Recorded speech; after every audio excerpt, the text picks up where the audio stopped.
All right, before we get into this episode, I want to let you know about an exciting announcement. We will be running a major Black Friday sale on the entire Black Window Cream merch store, giving you 25% off for a limited time. That's right, our hoodies, t-shirts, long sleeves, hats, mugs, they're all going to be 25% off. The sale will begin at 8 a.m. Pacific on Black Friday, November 29th, and it will last for 24 hours. Simply go to shop.bwnc.com and use code Black Friday when checking out. All right, let's get to today's episode. And we're back with another morning roast edition of the Black Window Cream podcast, where every Wednesday morning we deep dive into creative topics with the goal of giving you a daily dose of motivation and inspiration. I'm your host, Ben Haggerty, aka Ben Real vs. World, and this is my co-host, David Malave. How you doing, Dave? I'm good, man. Thanks for asking. Yeah, no problem, dude. Today's topic is freelance isn't the only way to success. And the reason why we chose this topic to talk on is because, you know, we talk about freelance quite a bit in this podcast, probably like 99% of the time.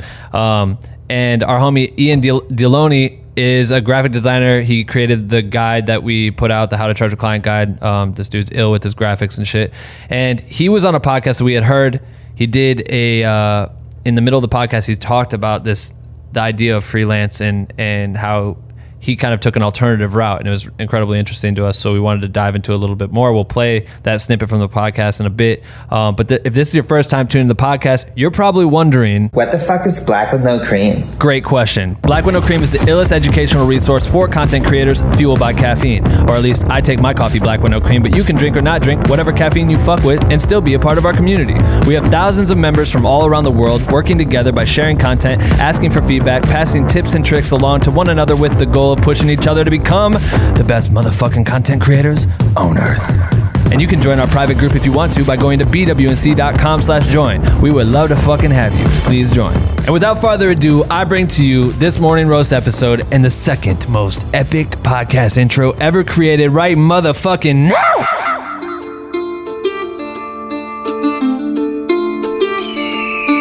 Welcome to the morning roast, a place where you will get the most info from a deep dive into the topics that really need life, with your host Ben and Dave coming to you live today.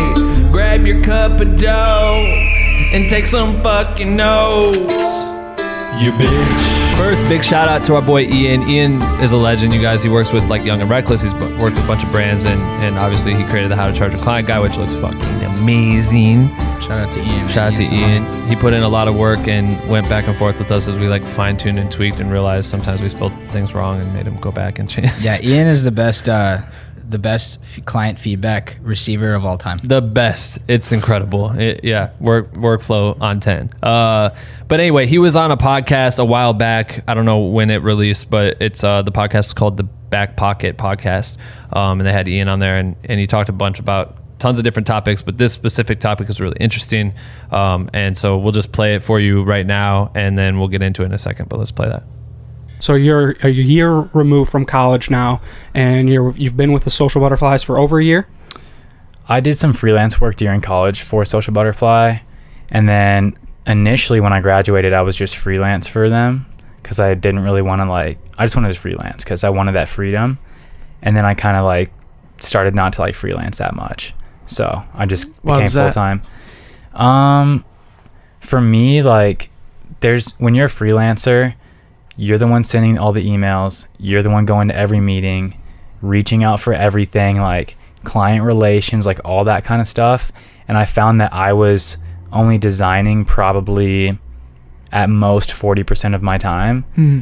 Whereas it's cool to say I was a freelancer because I was my own boss. But now where I have an agency that I'm the lead designer for, I'm literally designing at least 90% of my time. And that for me is that's what I want to do. Kind of had to push the ego to the side, being a freelancer is doper. It's cooler to say that and you have more freedom, but it's what are you really doing with your time, Mm. And for me, it's I think I'm meant to do more than just go to meetings and do client relations. Right. And I want to utilize that skill set as much as I can. I feel like it's such an interesting concept because I feel like there's so many people out there that look at it they see all these different creators moving and grooving and fucking crushing jobs and look at it like I'm a freelance creator. That title is so cool. And it almost comes back to what we were talking about this morning and like fitting the norm or fitting like you need to follow that path because that path has been laid out in front of you and that's the ideal scenario and there's no other way to do it and you don't want to be stuck to a 9-to-5 and all that shit. But it's interesting to hear from like Ian saying this because there's so many people I feel like out there that really need to have someone kind of guide their day. It helps to have a guide because you can, like he's saying, you can now allow a lot time to focusing on what you really give a shit about versus having to like crunch numbers or shoot emails or, you know what I mean, multitasking. That you can literally just be like, all right, sick, today I have to get XYZ done. I'm just going to fully focus on that. And XYZ are going to be amazing because I wasn't distracted by a bunch of other shit. You know what I mean? I feel like that shit's super tight. Yeah, exactly. Couldn't say it better. What you had just written something interesting in here. Well, I just think like, yeah, I want to play off that because I feel like in this, we've said it, but in this podcast, like, we're always harping on like, you know, we're like motivating, we're talking about self-belief, we're talking about going out and chasing jobs, we're talking about how to get clients, how to charge for yourself, all this stuff. It's all this freelance hustle. And that's because that's like kind of like the life we live. And so what really made me interested is like thinking about the whole concept of the percentage of your time doing what you love. And like, it is crazy to think like when you're freelance, like it almost feels sometimes like you're spending the majority of time not doing the actual thing that you love to do. Right. Like we create so little of the time and so much more of the time is the getting the client. It's the email back and forth in terms of landing on a price. It's the you do the job, which is the part you love, the shooting part. Yeah, the networking part of it. It's the revisions part. It's the invoicing. You know what I mean? It's all these things that add up to being a freelancer. And I think it is glorified because, you know, there's this aura about it where you feel like, oh, I'm a freelancer, like I'm my own boss, I live my own life. You know, you got these travel people that make it seem like, oh, you don't have to, like the whole not 9-to-5 thing has its own stigma to it. And I don't think it's glorified, but you know, it's hard, right? And there's so many other ways to be successful. And that's why we want to do this podcast because we kind of need to have that perspective on this podcast, I feel like, which is why this is interesting. And I feel like, you know, when you're a creator, you're a photographer, videographer, designer, whatever, like, you know what I mean? Everyone has the idea that they want to be the director, I feel like. Like a lot of people want to be the director of the film, right? You want to be the founder of the business. You want to be, you know, the leader of the team, whatever, you know what I mean? And not necessarily everyone's cut out for that, but that's not even more the case. It's like, oh, is that the best role for you? You know what I mean? Like, and that's why you decide I'm a DP because I don't want to direct. I want to focus on, right. I don't want to deal with the rest of the set. I want to focus on picture. You know what I mean? Or like, it's the same reason that, you know, people settle into roles, and that's the power of like collaboration. We talked about it before on a podcast about one-man bands. And like, I feel like the same applies here. Like, you know, there's a reason why artists have managers and publicists and stuff, because if the artist had to worry about making the art and selling it, that's like almost impossible to do versus, you know what I mean? Like, and that's what we have to do as freelancers, is make the art and sell it. Land, like get the gigs, make it, sell it, promote it, all this stuff. And it's crazy to think about because like what he's saying is he gets to show up to work and a lot of the stuff that he doesn't care about are taken care of for him, and he can focus on what he wants to do. And if you can find happiness in that, I think that's the tightest thing. Well, it's like me and Kavika will talk about this all the time too, because like specifically with him, if you don't know who Kavika is, come on, man. We talk about come on, man. He's like a pinnacle of the podcast. We talk about this motherfucker all the time, and his episode's fire, and he's won 2 VMAs, so it's lit. But when talking to Kavika is very much like a person who likes the work part of it and could really probably give a fuck less about dealing with the business side of it. Like he's just ready to go and wants to make sure he's excelling and creating the best product possible. And like me, I'm the exact opposite. I love talking to people. I love building the different connections. You see it all the time. Like Dave will sit there and just be like, fuck, I could never. Like sometimes I entertain the dumbest conversations just because I'm like, you never know where that one will go. And Dave's just like, oh, I can't believe we just fucking sat there for 30 minutes to talk to that person about bird watching or some shit. Like, but what if they work for Nat Geo and then they need someone to help shoot the bird? Yeah, I don't know. No, but that's what I always say it all the time. Like that's what's made you win is those things. Right. Which is like, that's your skill set. Yeah. You know? But through that, and I don't remember where I heard this shit. It was it at the HBO thing that we were at? And it was like someone said some shit about like because of the work I put in that's why I'm able to like give so much work to someone else. Something along the lines of like, because that's my trait of, or I find a way to like figure out how to do those, like that catapults into multiple jobs for multiple people. You know what I mean? Yeah, like hell yeah. indirectly, directly, whatever it may be, like having that's my thing. So, and I think even early on, I remember us wanting to go about building Be a Human at the early stages, like early on. Me and Andrew and Mike, we all like met with a business dude. I don't really know what the fuck they do, but like, or what the title is, but like they teach you how to structure businesses. And when we were talking about it, the guy was like suggesting, he's like, oh yeah, you guys could, maybe you split it like, 3 ways, ownership, right? And then we're like, yeah, but if we all try to take like low rates, the goal is to like put money into the company. And then what happens if like we all own the company, but then someone directs and the other person edits, and it's like, oh, well, we'll just like, they'll all get their rate for that job. Maybe it's a little bit lower, but they'll all get those rates. And then at the time it was like, for me, I'm an editor. So I'm like, well, if I'm editing and they all are directing, they're directing 50 jobs a year and I'm editing 50 jobs a year, the difference in income is going to be completely different. But the whole goal is to build a company. I'm like, I would rather not be an editor. I'd rather either be a director, or I'd rather us all get a same rate to do a million different jobs so we could build up the company. And there was like the confusion in that, because you're sitting here like, well, that doesn't really make sense. But I just want to focus on what I'm good at. I'm an editor. Maybe I don't want to be a director. Maybe I don't, but that doesn't mean that there shouldn't be a way to win in that scenario.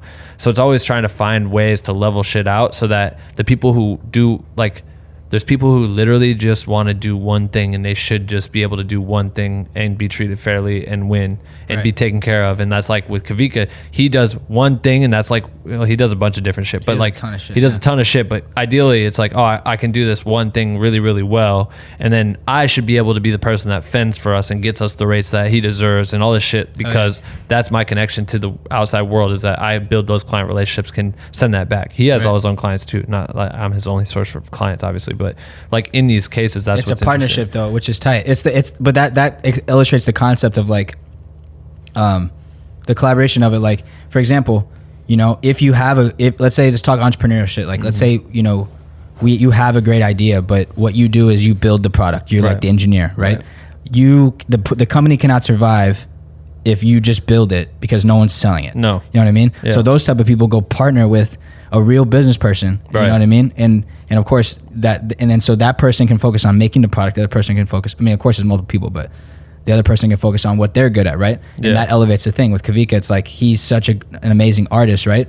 And you guys working together is powerful, because not only you a good artist, but you can take care of everything he doesn't want to take care of, and he takes care of everything you don't want to take care of, and that creates a strong bond. And I think that it's kind of off topic here, but I feel like it's all in the same theme of, you know what I mean? Like, for example, with Ian, aligning himself with the agency allows him to get to work on projects that he wants to work on, and do the things he wants to do, and spend the time doing the things he loves to do, without having to deal with everything to get those. Right. You know what I mean? He gets to work within the machine, and he enjoys that, which is tight. And I think I feel like there's so many ways in the creative field that you can find that type of situation for yourself, especially like people in Black with No Cream who are like, they're seeing, how do I get on tour? How do I shoot the show? And everyone's trying to do that type of thing. But it's like, man, I feel like some of the best ways to learn and to advance yourself is maybe to work in something like that, where you can be, that's your opportunity to find other mentors and find people that can teach you things, and you can learn how things are run. Like if you work at a production company, if you worked for a PA for a production company, even by the end, you are going to know exactly how are these videos produced, how are these movies produced, how do sets run, what does a director do, what does a DP do, and if you're not everything, but not everything, a good scope of it. I shouldn't have said PA, but the point is, working within the system, you're gonna get exposed to so much that can teach you, and then you could potentially go freelance. Right. You know what I mean? I feel like so many people do that too. So it's like, well, like me coming here and working in a production company environment, where I only came in as editor and creator. You know what I mean? I'm like sitting here, all right, I'm an editor, then I became a director, and I'm like doing that stuff. I was interested and intrigued in producing and understanding the idea of running production and being able to handle that side of the things too. Knowing now, it's a shit ton of work, right? Like I started paying attention to it. I'm like, okay, cool, but I could do that. I like that. That energy would be fun to like deal with that shit. You know what I mean? And then you get on the other side, and there's a lot of people I think that like, I could do all, like, the problem is this: when someone gets handed a budget for a project or whatever, hi, we have $30,000. We would like to hire you guys to do blah, blah, blah, blah, blah. All right, cool. Yeah, we got it. Then you're looking at $30,000. So you're like, I want as much of that as possible. And that goes back to the one-man band thing. And it's like, well, when you start thinking that way and you don't want to delegate, like, imagine us going and doing that EA job and me being like, I don't want to spend all this money on production. I'll just do it myself. So you're telling me that you're going to show up, hang all the lights, haze it all out, bring in forklifts, do all this shit, bring in cars, move all this shit around, get the fucking crafty, do all this shit, all this stuff that required manpower, like loads of people to help bring all this shit to life, to try to cut back and save money. But then it comes back to the same thing. It's like, well, in this project, I could have sat there and tried to learn how to do all the VFX, and then I wouldn't have to pay Kavika to do the VFX. And then I could just have a couple of $1,000 to myself or whatever to be like, oh, cool, I didn't have to pay Kavika because I learned how to do the VFX. Well, guess what? Either I'm going to fucking dive all in and learn as much about VFX as I possibly can, which would take years to be years and years and years to even be remotely close to like understand the basics of what Kavika knows. But like, I'd have to spend all this time to learn how to become great at that, where that's wasted time because I'll never be Kavika. I will never ever be JR. I'll never be any of these motherfuckers that are great at that shit because they've lived their whole life practicing and learning that. I'm better off being good at what I do and learning how to, if I spend the time I would do trying to learn that VFX where I could have spent that time building relationships and developing more jobs for us in the future. Now he's getting more money in the future. I'm getting more money in the future. It's way bigger than that fucking bag right there that's in front of you. Exactly. So like delegating and learning how to give that up is like a key component of it. But when you work in the system of like, I'm here, I'm the tool that you will use to get the job done, and you don't have to think about delegating this. You've figured out what your worth is. You can go into a place and take a year's salary, or you could do a per rate job. And you know, when you come in to do your work, you fucking crack your fingers, and I edit videos and this is my rate all the time, and you guys all know that, and that's what I'm here for, and that's what I like to do, versus being like, all right, I'm editing, but this next job's coming in, I have to figure out how to change the budget and this and that, and that becomes fucking overwhelming as shit. Yeah. You know what I mean? Like that's a difficult part. So I think it's super fucking key.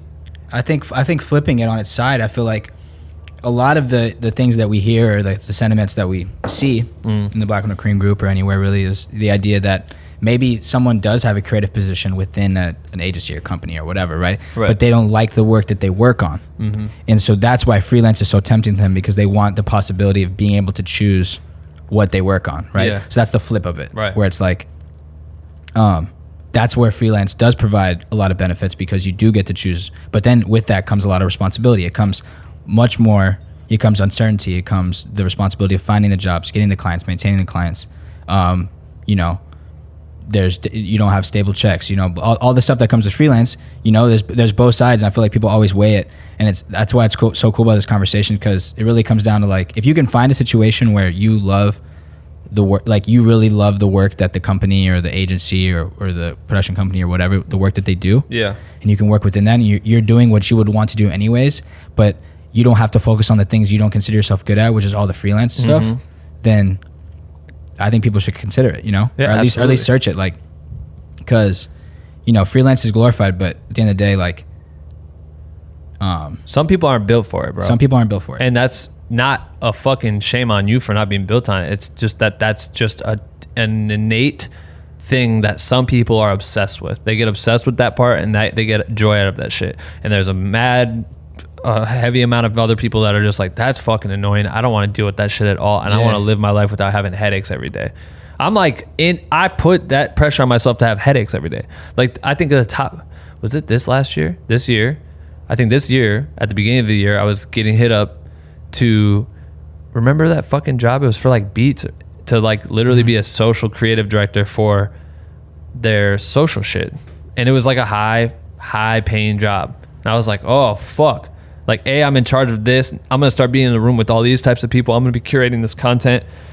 I don't know if I've ever talked about this shit on here, but. You haven't. Oops.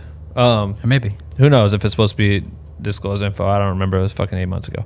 But I remember at the time it was like, damn, that's crazy, bro. Like, this is a huge opportunity for me to be a creative director on this shit. But what it would entail is me being full-time to some man or woman, and I'm not, that doesn't fucking get me hard. You know what I mean? Like if I'm thinking about it, I'm like, it's sick to be considered for the opportunity, right? Super sick. The money would be wild. Like having no headaches. Well, there's plenty of headaches that come with that job, but the headaches and fear of like not knowing where the next check comes from is sick. But at the end of the day, am I happy? No, I am not happy if I have to go work for somebody else. Just no company, no, like as big or small, it does not fucking intrigue me. I think that might intrigue me when I'm like 50 and I'm trying to like teach, and now I'm like, my paycheck comes from a university or some shit like that. Right. But like in the moment, it's cool to have the opportunity and to be, you know, a person that someone seemed like thought I was qualified for that shit. Yeah, of course. But at the end of the day, isn't it crazy to think about like, how like we dedicate you, especially because you've been in it way longer, like you've dedicated your life to this type of lifestyle. Yeah. You know what I mean? So the thought of like, it's literally like you're jumping over a line, like over a cliff to like another, or the Grand Canyon to another side of like life. And it's interesting to think like that because, for me especially, like what I jumped right into it, right? So I've only known that in terms of like post college. I've been freelance. Yeah, like, same. so I've only known that, and so now thinking if someone offered me a job, like even if it was amazing, you just like dedicated your life to this type of lifestyle. But dude, if I would have moved out here, sleeping on a floor, and someone turned around like, wow, you're fucking great at this shit, we want to pay you fucking high six figures to be a creative director, and I'll be like, yeah, let's do that. What do you mean? Oh, you work with all these celebrities and artists? Sick. But then now I'm like, but I've somehow obtained the opportunity to work with those same people in and out of different jobs, and I'm happy about that shit. But that's not the wow factor for me anymore. The wow factor is me being able to have full creative control over my life. You know what I mean? Not just the projects, but my life. Like, what do I want to do? I'm like, the first thing I thought of was like, oh shit, they would want me in there probably 80 hours a week dedicating time to that. And then the first thing I thought of was, I can't do this podcast. This podcast does not pay me high six figures or $6. Right. Like, it doesn't pay me shit. But immediately that was my fear, was like, I believe in this so much and I know that this is going somewhere. For me to now take, even if I was like, oh fuck it, I'll do that job for a year, I'll tell them I want to be there for 5, but I'll literally just do it for a year, get all the contacts, blah blah blah blah. Maybe that'll pay dividends to Black with No Cream in the future and give me some dumbass high budget to use or whatever the fuck, and give me a fucking Lambo, some shit. But like, if I looked at it like that, maybe. But at the same time, I'm like, I cannot stop the momentum of this because this shit's too exciting for me, and the ability to go and still create content all the time anyway, for whatever the fuck I want, or whoever brand I connect with or whatever. Like, that means more to me.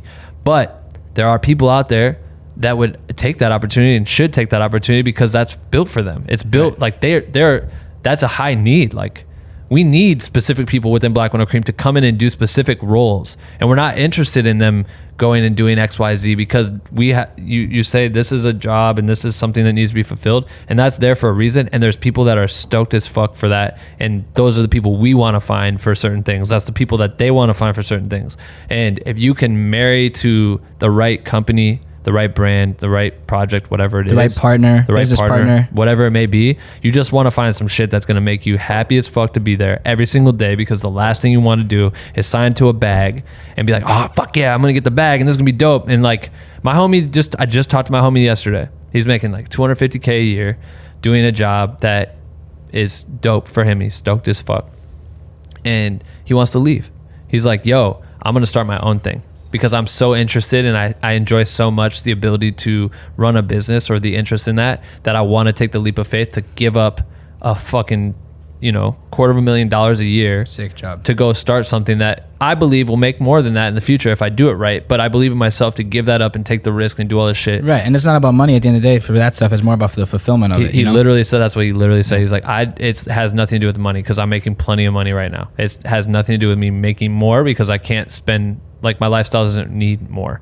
Right. But it's the idea of just the challenge of building this and doing something and putting my own legacy to it. And to me, it's like, that's the most important shit. Like, if you're going to wake up in the morning and you're getting paid and you have protection and you know the shit's going to last forever and you're good and your family's good, you're whatever, You take the trips you want, do all the shit. At the end of the day, if 4 years rolls around or 14 years rolls around and you're doing that same thing, but you're getting up miserable, you know what I mean? Don't do that shit.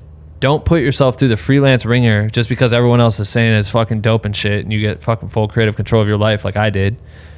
Because that's for me. That's my shit. That's my path, right? So take your path, find your path. That's not going to make you wake up. I don't hate myself every morning. I wake up and I hate that I'm not like doing everything I want to do, but that's my problem. You know what I mean? I just keep stacking more bullshit onto my plate because I'm like, think I can do it all. And then you're like, bro, cut back. Right. Like, cause I'm just like, we got to do all these things. And it's like, that's my problem. But I'm stoked as fuck that I'm not getting up hating my life. No one should be in that position. If you're in that position, you should figure out how the fuck to change that shit. Cause everything is, somehow everyone survives. Somehow everyone gets old most of the time and dies. So no matter what, you'll still get to that part, you know what I mean, in life, whether it's by living on the streets or living in a fucking mansion. It's just how you pick your path of happiness and how you get there is the most key thing. I don't know. That's what I'm pulling heavy from Ian shit. And I thought was the coolest part about it because you just want to be able to do what you do and that makes you happy. Right? I love that. Yeah. And I feel like you want to do what makes you happy is above everything else. Then you want to do the thing that allows you to play at your strengths, right? We all want to play to our strengths, you know? And we all think that we can be great at everything. And I want to be great at everything. But I would love to think I'm great at business. I would love to think I'm great at the creating part. I would love to think I'm great at networking, all this stuff. But the truth is, I'm not at certain things and I'm better at others, right? And I feel like the best way to succeed is you want to improve at everything, but you can't be a master of everything. Right. So you have to find the things that, like, the type of work, the type of clients, the type of job that allows you to do the thing that you do best the most, you know? Yeah. But I think, the freelance life comes with an embrace. Like, if you're going to go freelance, you have to embrace uncertainty. You have to embrace the always feeling like you're on the brink. Like, something always might happen, but it might not. Right. You're okay with things like, you think something's going to happen, then it pulls back. You think something's going to come out and it doesn't. You know what I mean? You're always like, yeah, we should link. Cool. You know, like all these different conversations. You have to be constantly thinking of chess, playing 3 moves forward. And you have to there's budgeting that involves with it. There's always things that come with it. And if that fulfills you, you have to embrace that part of it. And then freelance can work for you. You know what I mean? And if those type of things don't make you happy or don't make you feel fulfilled, then that doesn't mean you have to do freelance because you want to be a photographer, you want to direct, you want to do whatever, because there's so many other lanes. Right. And I remember Raven, we said it earlier, but we listened to Raven speak at the HBO event, and she said she said basically when she quit her job and went freelance, she said you have to find what stability means to you, right? So stability means different things for different people, and for her it definitely meant money, right? So she had to figure out a situation that could put her financially stable so that she was never going negative or you know, on the street or whatever, right? Yeah. So we've talked about it a million times how you did it when you went to LA, whatever. But there's other places of stability too, where maybe it's emotional stability and you don't like being stressed on Saturday at 4 p.m. when everyone else is drinking beers and we're in here working. Yeah. Because we're stressed about we got to finish trying to edit around or whatever. Right. You know what I mean? Or you got to pull an all-nighter, or you know, you haven't got a job in 4 weeks and rent's coming up. You know what I mean? And all those things are important and things that you got to consider, but that's all. We've been going on it for a minute. Shout out to Ian. That's a great note worthy of mentioning. I want to get to the question of the day before we run. Yeah, let's run it. So as you know, we always end our morning roast with the question of the day from our Patreon community. So if you want a chance to have your question answered on the podcast, sign up now at jointhehomies.com and ask a question in our private Discord channel. And today's question of the day comes from Neutral PV. And he says, with social media having a massive role in showing off your work to draw in clients, paying for your work to be advertised on people's news feeds can seem daunting. Have you ever done it? And if not, would you do it? I think that he's basically saying, like, would you promote an ad? Or, yeah, okay, exactly. I think that the problem with social media is that there's so much shit on here, right? And then everyone has something to sell. So, like, here's a great example. My dad has a headstone company, and he's never done traditional he's always done traditional marketing, which is ads in the newspaper. Actually, that's it. Just ads in the newspaper and just being around. And most of his clients come from people that just walk into his store, right, in Iowa. But I know he could increase his business by taking it to the web and attacking social media and attacking ads online and things like that. And in that case, it makes total sense for us to create content that could potentially be promoted by paying or having someone else host it per se, because it's worth it. You have to kind of look at the level of what you have to invest to what you'll get back. So in that case, if he sells a headstone or whatever for $1 million and he had to spend $100,000 to get the $1 million, is it worth it? This is not how much headstones sell for, by the way. This is just imaginary money. But is it worth it to make $900,000 because you had to spend $100,000 to get it? In that case, obviously it's worth it. So in your case with, trying to get clients, if it's like, if you're the illest, I don't know, portrait photographer in the city and you take all the senior pictures or whatever kind of photos, family photos or whatever anyone else needs photos for, then it's absolutely worth it for you maybe to try to find and create ads that you can push to people who would buy from you. So in the case of a wedding photographer, try to target, women who or whoever the fuck are looking for this shit, and just, you start finding ways to do that. But it's worth it for you to throw $100 targeting someone if you're going to make 1,000 tomorrow because someone found your ad. Right.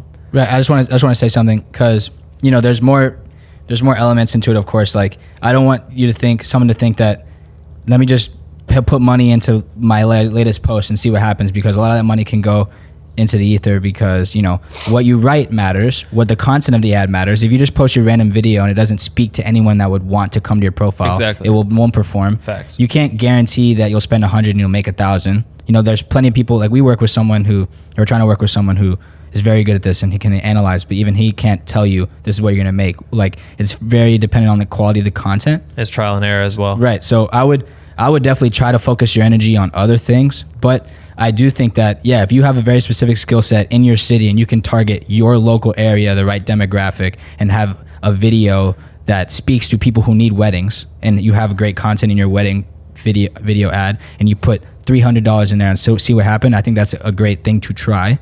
On top of building your social media presence, just in terms of the portfolio, having a website, clean website, reaching out to people, getting referrals, emailing out, like it's a whole conclusive thing, And also the referral section's tight too. You might not even be thinking like that, but there's some, if you're a wedding person and your friend gets married and you had or whoever gets married and that was your last client, telling them, yo, if you refer me to anyone, I'd be happy to pay you X amount of dollars for it. Like, I appreciate that shit. People will work for money, you know what I mean? So like, just putting that word out there, like, anyone who gets me a job, like, I'm giving you money or I'm giving you a discount or whatever you can give back, is also a solid tactic. So definitely consider that. And lastly, we always do an iTunes review, where we'll read out the person who leaves like the most ill review on iTunes, or our Apple Podcast app.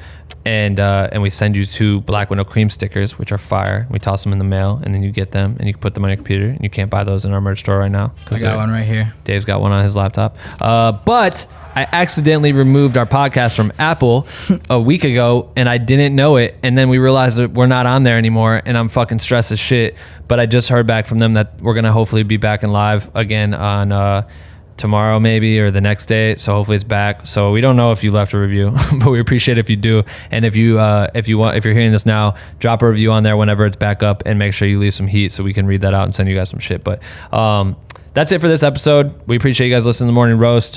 Make sure to tune in to our latest podcast episode that we just dropped on this past Sunday with the Everyday Astronaut. He's an amazing YouTuber that's built up he's got like 500,000 subscribers, over 30 million downloads or views on his shit, and he's just killing the game. Tons of good insight. And then this Sunday we are releasing a fire interview with that one blonde kid, Jeremiah. He's coming on the podcast. This guy is he travels all over the world, makes illest content, jumps out of fucking planes and shit because he's a legend. And shoots content for the Chainsmokers. So make sure to do those, and follow us on Instagram. Make sure to subscribe to us on YouTube, and leave us a comment if this episode helped you today, because we like to know and read those comments and respond to them. So that makes us feel good. But new episode every single Wednesday and Sunday. We will see you in a few days, you bitch.